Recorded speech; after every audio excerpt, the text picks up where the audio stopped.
ये वाकया मेरे और मेरे दोस्त अदनान के साथ 2014 में हुआ था। मैं आज भी इस बात का जिक्र कम करता हूँ क्योंकि कुछ चीज़ें वक्त के साथ भूल जानी चाहिए, लेकिन ये वाकया भूलना मुश्किल है। इस वक्त हम दोनों कॉलेज में थे।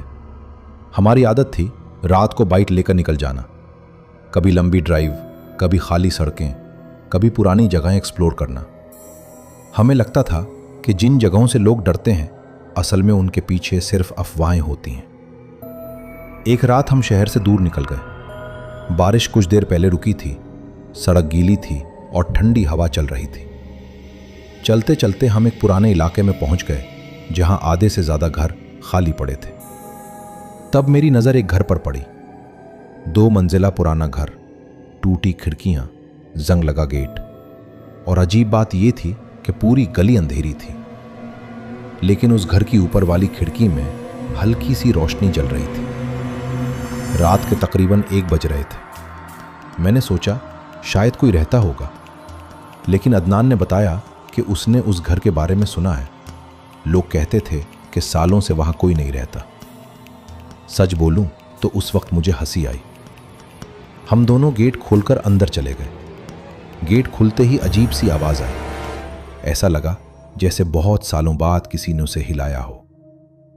अंदर हर तरफ मिट्टी थी, जाले, पुरानी कुर्सियां और हवा में अजीब सी बदबू। लेकिन सबसे अजीब बात, जितना अंदर जा रहे थे उतना लग रहा था जैसे घर के अंदर बाहर से ज्यादा ठंड हो। सीढ़ियां सामने नजर आ रही थीं और ऊपर वही रोशनी आ रही थी। पता नहीं क्यों, लेकिन दिल अचानक बेचैन होने लगा। ऐसा लग रहा था जैसे कोई देख रहा हो। हम धीरे धीरे सीढ़ियां चढ़ने लगे। हर कदम पर लकड़ी की आवाज आ रही थी। ऊपर पहुंचकर एक लंबा सा रास्ता था और उस रास्ते के आखिर में एक कमरा। दरवाजा आधा खुला हुआ था और रोशनी अंदर से आ रही थी। मुझे आज भी याद है, जैसे ही हम करीब पहुंचे मैंने अंदर किसी को खड़े देखा।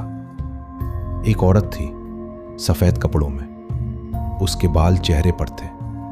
वो हमें पीठ की तरफ खड़ी नजर आ रही थी। मेरा दिल उस वक्त बहुत जोर से धड़क रहा था। मैंने सोचा कोई वाकई घर में रहता होगा, लेकिन फिर एक अजीब चीज हुई। वो धीरे धीरे चलना शुरू हुई, लेकिन उसके चलने की आवाज नहीं आ रही थी, बिल्कुल भी नहीं। फिर बगैर मुड़े वो कमरे के कोने की तरफ गई और अंधेरे में गायब हो गई। गायब, बिल्कुल आंखों के सामने। मेरे पैर उस वक्त जम गए। अदनान ने मेरा हाथ पकड़ा और हम दोनों सीधा भागे। लेकिन सीढ़ियों तक पहुंचते ही एक आवाज आई, बिल्कुल हमारे पीछे से, जैसे कोई धीरे से हंस रहा हो।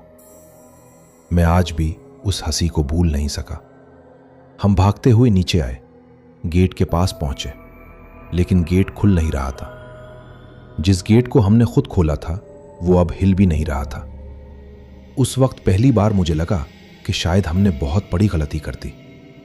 फिर अचानक मैंने ऊपर खिड़की की तरफ देखा, और जो देखा वो देखकर मेरी सांसें रुक गईं।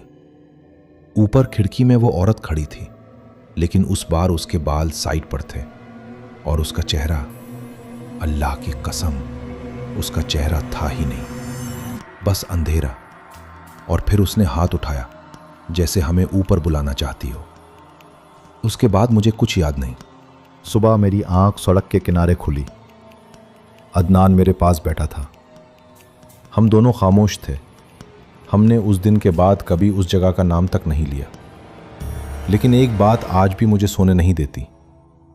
सुबह जब हमें होश आया, मेरे मोबाइल में एक तस्वीर थी। तस्वीर ऊपर वाले कमरे की थी और खिड़की के अंदर मैं और अदनान खड़े थे। लेकिन मुझे याद है हम कभी वापस ऊपर गए ही नहीं थे। और आज इतने साल बाद भी मैं एक बात जरूर कहता हूं, अगर आप भी ये सोचते हैं कि इस दुनिया में ऐसी मखलूक मौजूद नहीं होती, तो दुआ करें कि कभी आपका ताल्लुक उनसे ना पड़े, क्योंकि जिस दिन पड़ गया उस दिन शायद आप यकीन करना सीख जाए।